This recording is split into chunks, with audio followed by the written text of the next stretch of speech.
खूप दिवसांपासून एक पार्सल येऊन पडलं होतं कपाटात आणि मी ते विसरूनच गेले होते. मग आता अचानक समोर दिसलं तर म्हटलं चला ओपन करून बघूया. तर काय आहे ना, माझे गोल्डचे झुमके आहेत ना, ते मला अजिबात आवडत नाहीत, ते जरा ओल्ड फॅशन झालेले आहेत. म्हणून मग मी लेटेस्ट झुमके असे 1 ग्रॅममध्ये मागवलेले होते. ते कसे आहेत बघा तुम्ही, छान आलेले आहेत, मला तर आवडले. तुम्ही सांगा कसे आहेत ते. आता खूप दिवसानंतर पाणीपुरी खायची खूप इच्छा होत होती, म्हणून मग म्हटलं चला बाहेर जाऊन खाण्यापेक्षा घरीच बनवूया, सगळेजण पोट भरून खाऊयात.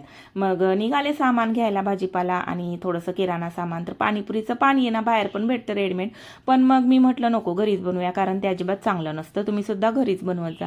तर पाणीपुरीसाठी पाणी बनवण्यासाठी भाजीपाला घेतला, किराणामधून पाणीपुरीच्या पुऱ्या मात्र रेडीमेडच घेतल्या, शेव वगैरे घेतले आणि थेट घरी गेले.